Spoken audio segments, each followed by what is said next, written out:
अक्सर आप देखते होंगे कि जैसे ही मौसम अपनी करवट बदलने लगता है तो उसके साथ ही बूढ़ों से लेकर बच्चे तक कई तरह की गंभीर बीमारियों के शिकार हो जाते हैं। लेकिन अगर बात बच्चों की हो रही है तो बदलते मौसम में बच्चों को सर्दी जुकाम और खांसी की समस्या बहुत ज़्यादा परेशान करती है। इम्यूनिटी पावर कमजोर होने के कारण अक्सर बच्चे सर्दी खांसी की चपेट में आ जाते हैं, और अगर बच्चे खांसी की चपेट में आ जाते हैं तो इसकी वजह से बच्चा रात भर सो नहीं पाता।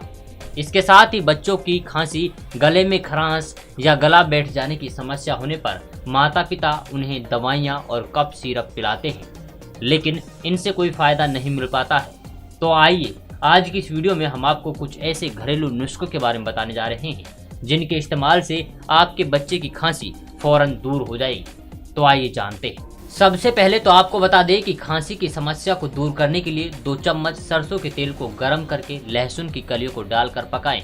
अब इस तेल से अपने बच्चे के सीने और गले की मसाज करें। अगर आप ऐसा करते हैं तो जल्दी ही आपके बच्चे खांसी जैसी समस्या से निजात पा लेंगे। इसके अलावा बच्चों की खांसी को दूर करने का सबसे अच्छा तरीका है कि एक कटोरी में 2 चम्मच शहद और काली मिर्च पाउडर को मिलाकर हर 2 घंटे में बच्चों को पिलाएं। ऐसा करने से खांसी दूर हो जाएगी। इसी के साथ ही आपको बताते चलें कि एलोवेरा खांसी को दूर करने और कफ को खत्म करने में मदद करता है।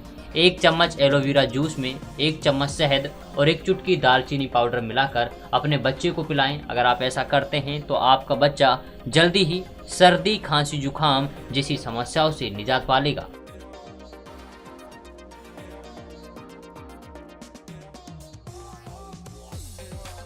क्योर एंड हेल्थ डेस्क से रिजवान खान की रिपोर्ट।